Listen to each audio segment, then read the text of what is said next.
Salam dəyərli tamaşaçılar, Hakim studiyasındayıq. Xoş gördük sizi yeni sayımızda. İstəyərdim çox zaman itirmədən mövzunu sizə təqdim edeyim. Deməli, bugün biz danışırıq texnoloji yeniliklərin hüquq və məhkəmə sistemində tətbiq olunması ilə bağlı. Düşünürük ki, bu zamanın tələblərini nəzərə aldıqda bu önəmli bir mövzu idi və mütləq toxunmalıydıq. Qonağımız Naxçıvan Muxtar Respublikası Ali Məhkəməsinin hakimi Mehdi Əliyevdir. Mehdi müəllim, sizi yenidən xoş gördük. Çünki biz əvvəllər də sizinlə bir neçə say çəkmişdik. Çox da maraqlı verilişlər idi. Çox təşəkkür edirik yenidən dəvətimizi qəbul edib gəldiyiniz üçün. Bilirik ki, siz bu mövzuda maraqlısınız, ümumiyyətlə araşdırmalar edirsiniz. Həm də bundan əlavə elektron məhkəmə sisteminin təkmilləşdirilməsi üzrə işçi qrupunun da üzvüsünüz. Düşünürük ki, bu mövzunu ən yaxşı elə sizinlə müzakirə etmək olardı. Mehdi müəllim, istəyərdik başlayaq sualımızla ki, hamıza aydın məsələdir ki, texnologiya artıq bizim kontrolümüzdən, necə deyirlər, kənar öz inkişafını qurubdur bir növ. Biz də bunu ayaq uydururuq insanlıq olaraq. Ümumiyyətlə, texnoloji yeniliklər Azərbaycanda hüquq sisteminə nə qədər inteqrasiya olunub? Yəni, biz bundan nə qədər ayaqlaşa bilmişik? Mövzu ümumiyyətlə çox aktual mövzudur. Çünki bütün cəmiyyət informasiya cəmiyyətində yaşayırıq və hər kəs elektron informasiya sistemlərindən gündəlik həyatında istifadə edir və ölkəmizdə də bu əslində çox uzun müddətdir bu strateji plan hazırlanıb. Hələ Ulu öndərimiz Heydər Əliyevin prezidentliyi dövründə 2003-cü ildə milli strategiya, Azərbaycanın inkişafı naminə milli strategiya hazırlanıbdı 2003-2012-ci illər üzrə. Bu milli strategiya əslində Azərbaycanın inkişafı naminə informasiya kommunikasiya texnologiyalarının inkişafına dair bir strategiyadır ki, burada ilkin prinsiplər həmin strategiya ilə müəyyən olunub və sonrakı mərhələdə Cənab Prezident İlham Əliyev tərəfindən elektron Azərbaycan dövlət proqramları, bunlar 2005, 2008 və 2010-2012-ci illər əhatə edən elektron hökumət dövlət proqramlarında bu milli strategiyadan irəli gələn vəzifələrin, yəni informasiya cəmiyyətinə keçid, elektron hökumət, e-government, hökumət bulunun yaradılması, bu digər texnoloji platformaların hökumət idarə etməsinə tətbiqi üçün bir növ geniş imkan açdı və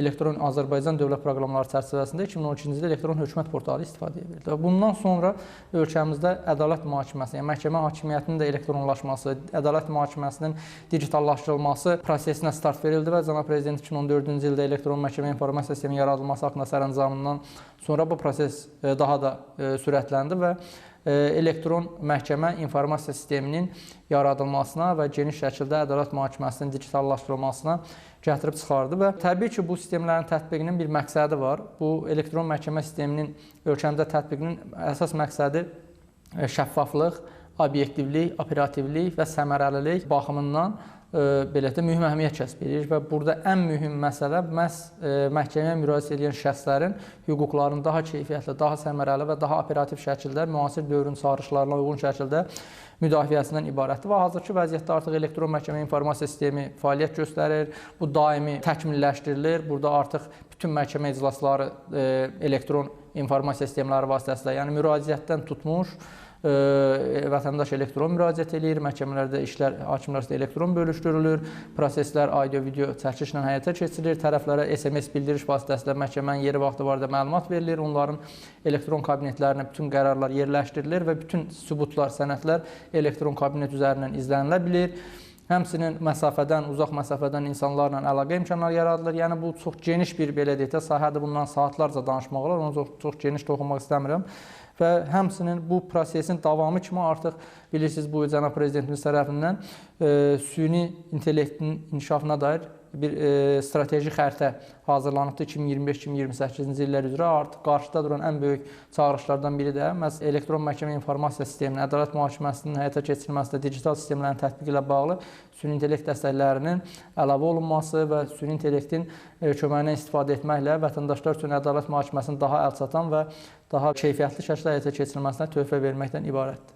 Yəni, bu günə qədər bir çox işlər görülür və qarşıda da çoxlu görüləsi, belə də işlər var. Çox təşəkkür edirəm Mehdi müəllim. Önəmli bir giriş verdiniz. İstəyərdim elə elektron məhkəmə sisteminin məhkəmə icraatındakı funksiyası tam olaraq nədən ibarətdir? Bunu detalları ilə izah edək. Ümumiyyətlə, elektron məhkəmə informasiya sistemini biz iki istiqamətdə qiymətləndirə bilərik. Bir, məhkəməyə müraciət edən şəxslər, vətəndaşlar baxımından, digər isə məhkəmə aparatı, hakimlər baxımından. Bu, yəni hər iki tərəf üçün hər iki belə subyekt üçün, belə deyək, çox mühüm üstünlüklər özündə ehtiva eləyibdir. Biz daha çox təbii ki, tamaşaçıları maraqlandıran, məhkəməyə müraciət edən şəxslər baxımından qiymətlənmək istəyərdim. Hazırda e-məhkəmə.gov.az portalı fəaliyyət göstərir. Rejissorlarınızla xahiş eləyərik ki, həmin saytın adını dərc eləsinlər monitorda e-məhkəmə.gov.az. Həmin portal vətəndaşların çıxışı olan, məhkəməyə müraciət edən şəxslərin gördüyü hissəsidir elektron məhkəmənin və burada hər bir şəxs elektron kabinet yarada bilər. Elektron imza vasitələrindən indi bilirsiniz, asan imza, sima və digər elektron imza vasitələri var. Elektron imza vasitələrində elektron kabinetin yarada bilər. Həmin sistem vasitəsilə onlayn ərizə məhkəməyə ünvanlaya bilər, mülki işlər üzrə iddialar qaldıra bilər, rüsumları onlayn ödəyə bilər, rüsumlar ödənilərkən onlayn kalkulyatordan istifadə edib bunu asanlıqla hesablamaq olar və burada ümumiyyətlə bu elektron kabinetdə bir çox köməkçi funksiyalar var ki, hətta hüquqi biliyi olmayan qeyri-hüquqşünaslar belə iddia ərizələrini tərtib edib məhkəməyə göndərmək üçün orada istifadəçi dostu interfeys yaradılıbdır. Elektron kabinetdə isə vətəndaşın müraciətindən sonra hakimlər arasında iş təsadüfi bölgə əsasında bölündükdən sonra hakim tərəfindən, hakim və onun aparatı tərəfindən tərəflərin elektron kabinetinə məhkəmənin yeri vaxtı barədə bildiriş göndərilir. Onların mobil telefon nömrələri elektron sistemdə mövcudsa və özü ərizəsində təqdim edilsə onlara SMS bildiriş göndərilir və ümumiyyətlə bütün proses beləcə qarşılıqlı məlumatlandırma operativ qaydada həyata keçirilir və bu ənənəvi dövrlə müqayisə etsək məhkəməyə müraciət edərkən poçt xidmətləri deyək ki, bəlli bir iş müddətində fəaliyyət göstərirdi bəzən vətəndaş. Amma indi 24/7 gün istənilən vaxtı, gecə saatlarında belə hər kəs elektron məhkəmə portalına daxil olub oradan belə deyək də öz sənədlərini, sübutlarını kabinetə yerləşdirə bilər ki, bu da belə deyək də operativlik baxımından olduqca mühüm əhəmiyyət daşır və eyni zamanda məhkəmənin çıxardığı qərarlar da elektron kabinetə yerləşdirilir ki, bu da hər kəs üçün daha əlçatan, daha belə deyək də operativ bir mühit yaradıbdır. Və inteqrasiya məsələlərinə gəldikdə isə sualın ikinci hissəsinə bağlı deyim ki, hazırda elektron məhkəmə informasiya sistemi bir çox dövlət orqanlarına, istəyir Daxili İşlər Nazirliyinin informasiya sistemi, həmçinin daşınmaz əmlaklarla bağlı komitənin, həmçinin sərhəd keçmələrlə bağlı müvafiq sərhəd qurumunun ümumiyyətlə hökumət buluduna inteqrasiya olunubdur və bir çox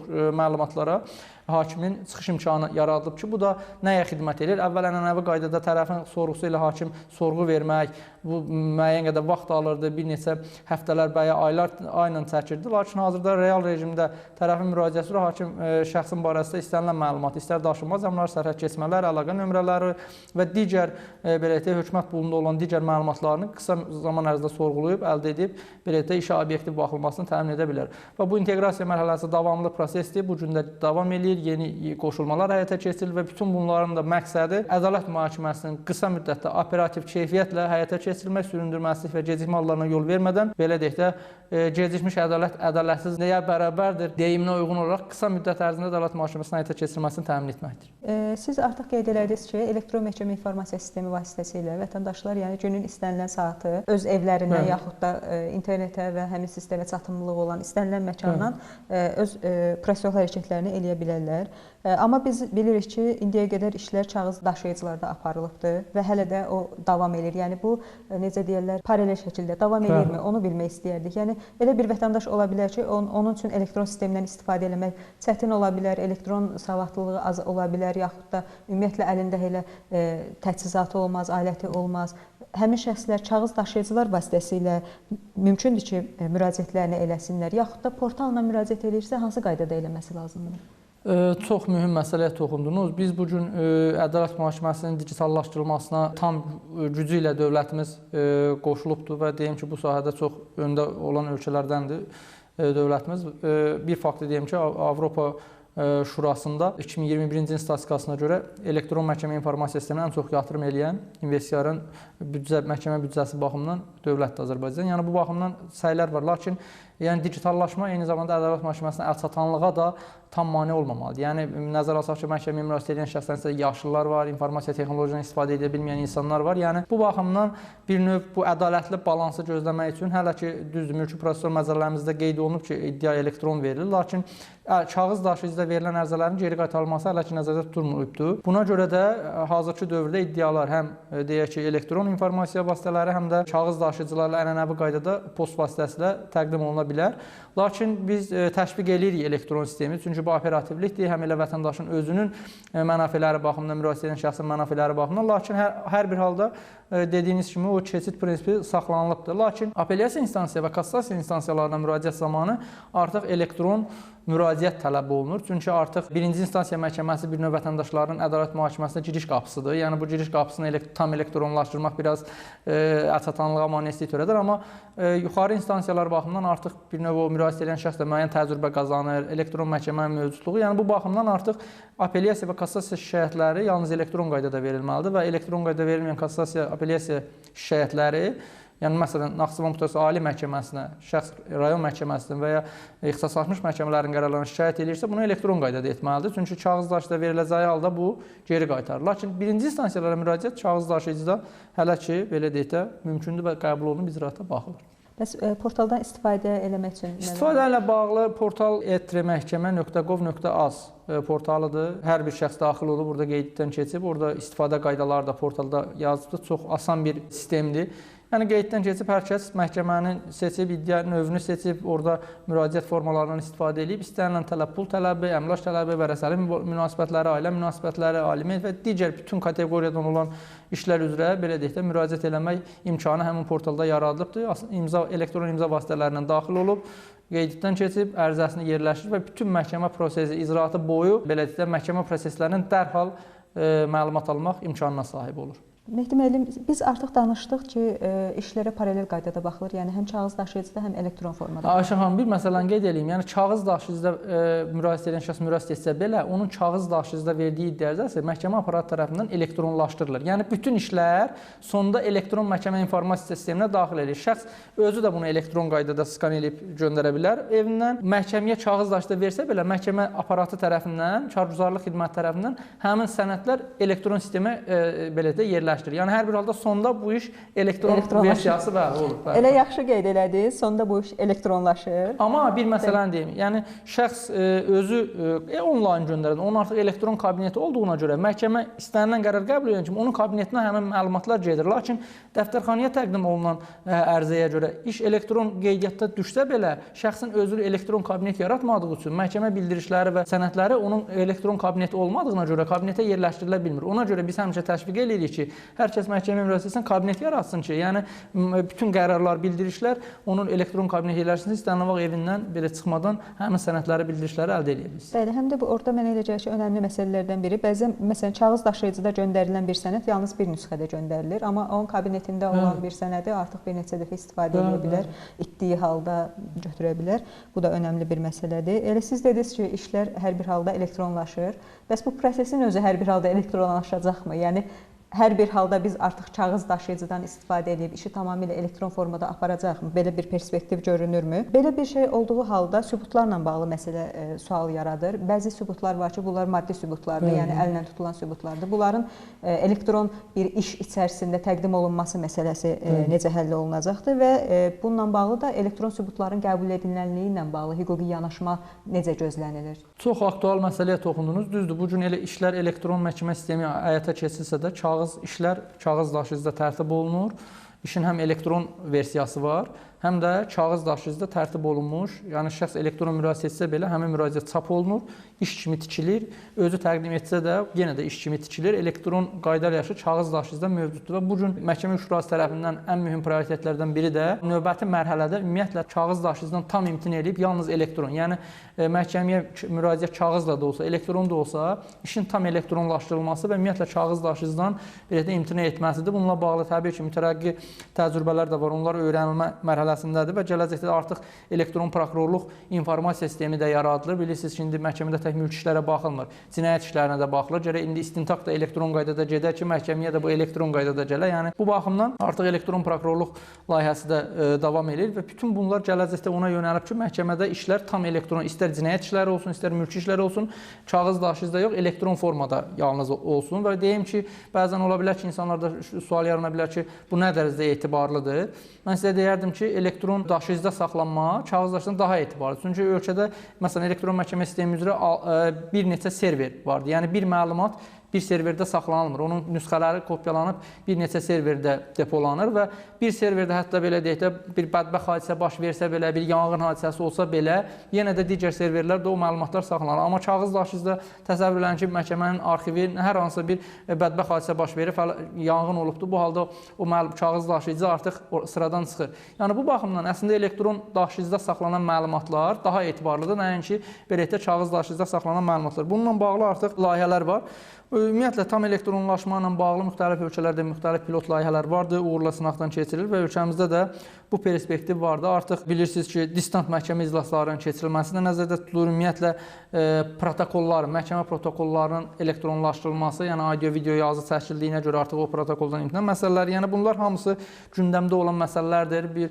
O elektron məhkəmə üzrə işçi qrupunun üzvü kimi deyə bilərəm ki, bu da çox qızğın şəkildə müzakirələr gedir. Bununla bağlı ortada bir iradə var və bu gün deyəm ki, ölkəmizdə məhkəmə sistemi infrastruktur kifayət qədər müasirdir. Ən müasir kompüter avadanlıqları, ən müasir serverlər quraşdırılıbdır. Yəni bütün bu texniki altyapı infrastruktur ona imkan verir ki, biz bu belə deyək də islahatların davamı kimi ölkəmizdə bu işlər tamamlansın və tam kağızsız ədalət mühakiməsinin belə deyək də digitallaşdırılmasına tam keçid baş versin. Mehdi müəllim, siz artıq dediniz, yəni paralel olaraq kağız daşıyıcılarla bərabər elektron sistemin tətbiqi bir neçə ildir müşahidə olunur. Yəni ortada bir formalaşmış təcrübə var. Biz bu təcrübəyə əsaslanaraq müəyyən, necə deyirlər, nəticələrə də gələ bilərik. İndiyə qədərki olan o təcrübə əsasında ümumiyyətlə elektron sistemlərin tətbiqinin işin keyfiyyətinə və produktivliyinə təsiri ilə bağlı hər hansı bir nəticə çıxartmaq olarmı? Əlbəttə ki, burada yəni həm vətəndaşlar üçün, həm də hakim və onun aparatı üçün, məhkəmə aparatı üçün, hər iki tərəf üçün belə deyək də bu əvəz olunmaz belə deyək də imkanlar tanıyır. İlk növbədə proseslərin sürətlənməsi. Yəni işin müraciəti, yəni düşünün ki, əvvəl şəxs ənənəvi qaydada postla məhkəməyə müraciət edirsə, post xidməti onu bir regionun digər regionu bir neçə gün ərzində aparıb təhvil verir məhkəməyə. Amma indi elektron müraciət etdiyimiz andan artıq məhkəmənin dəftərxanasında həmin onlayn vətəndaşın müraciəti görünür. Həmçinin asan izlənmə, proseslərin izlənməsi. Bəzən əvvəlki ənənəvi dövrdə post xidməti vaxtında aparıb çatdırmırdı. Şəxsin məhkəmədə nə vaxtda məhkəmə iclası təyin olunub, məhkəmənin qərarı necə olub. Yəni bu barədə bir növ vətəndaşlar necə deyim belə kör kimi olurdular. Yəni tez-tez məhkəmə aparatına zəng vururdular və ya məhkəmələrə gəlirdilər, prosesimiz nə yerdədir, nə vaxtda təyin olunub. Artıq bunları onlayn şəkildə, rahat şəkildə izləmə imkanı var. Bu həm məhkəməyə müraciət edən şəxsin, həm də məhkəmə aparatının vaxtına qənaətdir. Digər tərəfdən isə hakimlər üçün əvəz olunmaz imkan. Bir hakim kimi deyə bilərəm ki, nəzarət baxımından çox mühüm orada hakimlərin nəzarət paneli var. Gecikmədə olan işlər, vaxta satan işlər, vaxtında göndərilməli qərarlar, sistem hakimə xəbərdarlıq göndərir. Orada müəyyən məlumatlar çıxır ki, hansı prosessual hərəkətlə bağlı neçə gün qalır. Yəni bunlar bir növ hakimə bir növ elektron dəstəkdir ki, işlər effektiv, vaxtında və keyfiyyətli şəkildə həyata keçirsin və bütün bunlarda bayaq dediyimiz kimi gecikmiş ədalət ədalətsizliyə bərabərdir prizmasından yanaşdıqda sonda ədalətin vaxtında və belə deyək də qısa müddətdə bərqərar olmasına şərait yaradır. Mehdi müəllim, siz artıq qeyd elədiniz ki, orada elektron sistemin tətbiqi hakimə bir növ bir köməkçi kimi hansı iş hansı mərhələdədir, hansı işin baxılması üçün prosessual müddət nə qədər qalıb, sizə bir növ bir hesabat kimi bir şey təqdim edir. Yəni burada da bir elektron köməkçidən söhbət gedə bilər. İndi bizə aydındır ki, artıq demək olar ki, hər birimiz süni intellektdən istifadə edirik. Bu süni intellekt aparatları da elə köməkçi kimi, necə deyirlər, fəaliyyət göstərir bir növ. Gələcəkdə məhkəmə sistemində süni intellekt aparatlarından, bu cür applicationlar hakimin köməkçisi kimi, yaxud da hər bir halda işini aparmaq üçün tətbiqi imkanları varmı? Bayaq siz artıq dediniz ki, Azərbaycan Respublikası Prezidentinin bundan bağlı xüsusi bir aktı var, yəni ki, bu sistemdə tətbiq olunsun, bəli, milli strategiya var. Bir şey də bizə aydındır ki, süni intellektlə bağlı hələ də insanlarda çox böyük sual işarəsi də var, xüsusilə təhlükəsizlik məsələləri ilə bağlı. Ümumiyyətlə, bu qədər önəmli, necə deyirlər, informasiyanı işləmək söhbəti olanda, süni intellektin tətbiqi ilə bağlı hansı risklər var? Ümumiyyətlə, bu risklər öyrənilirmi? Yəni, risklər və faydalar, necə deyərlər, tutuşdurulurmu? Tutuşdurulursa, nə deyə bilərsiniz? Yəni, hansı risklər bizi gözləyə bilər? Bugün süni intellekt artıq bəşəriyyət üçün yeni bir fenomendir. Yəni, biz ötən əsrdə bu necə nüvə silahının müsbət və mənfi tərəflərindən danışılırdısa və belə deyək də silahlanma yarışı idisə, bugün müasir dövrün deyərdim ki, ötən əsrin silahlanma yarışından sonra bu gün süni intellekt yarışı dünyada başlayıbdır. Qlobal güclər, böyük dövlətlər süni intellekt sistemlərinin öz əlində cəmləşdirilməsinə çalışır. Çünki süni intellekt beyindir, idarə edir. Kim idarə edirsə qaydaları o qoyur. Bu baxımdan yəni hər bir ölkə öndə olmaq istəyir və bu baxımdan ölkəmizdə də cənab prezident tərəfindən bu milli süni intellekt strategiyasının və rəqəmli inkişaf planına dair qəbul olunan akt olduqca mühüm əhəmiyyət kəsb edir ki, bu rəqabətdə ölkəmiz geri qalmamalıdır və həqiqətən ölkəmizdə bunun üçün kifayət qədər insan kapitalı da var, infrastruktur da var, ölkəmizin kifayət qədər iqtisadi qüdrəti də var. Vətən müharibəsindən sonra artıq bizim ərazi bütövlüyümüz, suverenliyimiz də tam bərqərar olub. Yəni, bunun üçün artıq bizdə kifayət qədər imkanlar var ki, bu tətbiq olunsun. Amma dediyiniz kimi, süni intellekti ən inkişaf etmiş ölkələr belə ehtiyatla davranılır. Çünki süni intellektin tətbiqi insan hüquqlarına birbaşa təsir edir. Burada həm kiber təhlükəsizlik məsələsi var, həm burada məlumatların məxfiliyi, şəxsi məlumatların qorunması. Çünki hər kəs süni intellektdən məsləhət alır, şəxsi həyatını paylaşır. Bu yazışmalar hara gedir, hansı serverlərdə saxlanılır, kimlər üçün əlçatan olur. Yəni, bütün bunlar, bütün biz hüquqşünasları, ümumiyyətlə, qlobal aləmdə belə deyək də düşündürən mühüm məsələlərdir. Burada algoritmik qərəz məsələləri var ki, süni intellekt keçmiş məlumatlar əsasında məlumat generasiya edir. Əgər keçmiş məlumatlarda bir qərəzlik prinsipi varsa, məsələn ki, Amerikada bir tədqiqatda bu hala rast gəliblər, bu halda sistemli qərəzliyə gətirib çıxara bilərmi süni intellekt sistemləri? Yəni, bütün bunlar bu gün düşündürücü məsələlərdir və ən inkişaf etmiş ölkələr belə hələ ki, pilot layihə şəklində, məsələn, Estoniyada, ABŞ-da, Çində süni intellekt əsaslı məhkəmə qərarlarının hazırlanması məsələləri var. Lakin ümumi razılaşdırılmış, bu yaxınlarda Azərbaycan Respublikası Ali Məhkəməsinin Məhkəmə Şurasının sədrı cənab İlham Kərimov Şanxay əməkdaş təşkilatında da bu mövzuda çıxışı olmuşdu süni intellektin hüquqi tətbiqləri ilə bağlı. Gəlinən ümumi nəticə bundan ibarətdir ki, istənilən halda süni intellekt məhkəmə sistemində, çünki bu insan taleyini həll eləyir, tətbiqi insan nəzarəti altında olmalıdır. Yəni, biz süni intellektin məhkəmə sistemində hansı hallarda tətbiq oluna bilər? Bir, ərizənin tərtibində vətəndaşa kömək eləyə bilər. Hakim üçün həmin yazılmış ərizənin daha icmalını, qısaldılmış halını hazırlaya bilər elektron. Məsələn, vətəndaş 3 səhifəli iddia ərizəsi yazır, süni intellekt onu yarım səhifəli icmalını hakim üçün hazırlaya bilər. Tətbiq olunmalı hüququ tapmaqda hakimə kömək eləyə bilər. Çünki hazırda e-qanun.ai platforması yaradılıbdır. Ölkəmizdə artıq bu sahədə işlər gedir. Və son nəticədə qərarların süni intellekt tərəfindən qərar layihəsinin hazırlanması və həmin hazırlanmış qərarların hüquqi dildən məhkəmə icraçısının şəxsin başa düşəcəyi belə də qeyri-hüquqi dillə çevrilməsinə süni intellekt dəstək olur. Yəni, dünyada hazırda olan layihələr, məhkəmələrdə, yəni bu dediyim, bu 5 istiqamətdədir. Lakin bunların hər birinə insan nəzarəti olmalıdır. Yəni, işin faktlarının icmallaşdırılması, qərar layihəsinin hazırlanması olsun. Çünki belə maraqlı bir hal var ki, bu gün süni intellektdə ən böyük problem hallucination deyilən beynəlxalq təcrübədə qarabasma hallarıdır. Yəni, süni intellekt sistemləri elə dizayn olunub ki, onlar məlumat bilməməyə görə cəzalanma mexanizmi üzərində qurulubdur deyə. Süni intellekt bilmədiyi məlumatı fake məlumatlar generasiya edir. Bəzən mən özüm də tez-tez istifadə edirəm, hüquqi məsələlərlə bağlı yoxlamaq istəyirəm. Bəzən sualıma cavabında mülki məcəllələrinin olmayan maddəsindən danışır. O mövzu düzdür, yanaşması düzdür, amma mülki məcəllədə mövzuda olmayan, məsələn, 1700-cü maddəsinə deyilir, halbuki mülki məcəllədə belə bir maddə yoxdur. Yəni, bu baxımdan, bu yaxınlarda, məsələn, İngiltərədə olmuşdu, vəhşi süni intellektdən istifadə edərək çıxış hazırlamışdı, hakim müəyyən eləmiş ki, mövzuda olmayan məhkəmə praktikasına istinad edilir, belə bir qərarlar ümumiyyətlə yoxdur. Bu, qarabas süni intellektin belə deyək ki, uydurmasıdır. Yəni, bu baxımdan hüquqşünaslar da, hüquq tətbiq edənlər də, adi məhkəmə ünsiyyətinin şəxslər də süni intellekt sistemlərindən istifadə edərkən ehtiyatlı olmalıdırlar və onların təqdim etdiyi məlumatları mütləq yoxlamalıdır ki, həqiqətən bu mənbə vardır, ya yoxdur və ya varsa məlumatlar düzgündürmü, deyilmi? Yəni, bir sözlə süni intellekt, süni zəkaya, insan zəkasının nəzarəti olmadan bunun tətbiqi olunmamalıdır. Bu artıq ümumi razılaşmadır və bu yaxınlarda Avropa Şurasında da süni intellekt aktı qəbul olunub. Orada da ən mühüm məsələ odur ki, insan nəzarəti əsasında süni intellektin tətbiqi mümkündür və səmərəliliyə, işin keyfiyyətinə, operativliyə təsir edə bilər. Yenə də deyim ki, insan nəzarəti altında həyata keçirilə bilər. Çox aktual bir mövzu idi, çox da maraqlı məlumatlar idi. Hər bir halda biz də məlumatlandıq ki, Azərbaycan Respublikasının hüquq sistemi bu barədə hansı mərhələdədir və bizi gələcəkdə nələr gözləyir. Mənə elə gəlir ki, hər bir vətəndaşın da bilməli olduğu məsələlər idi.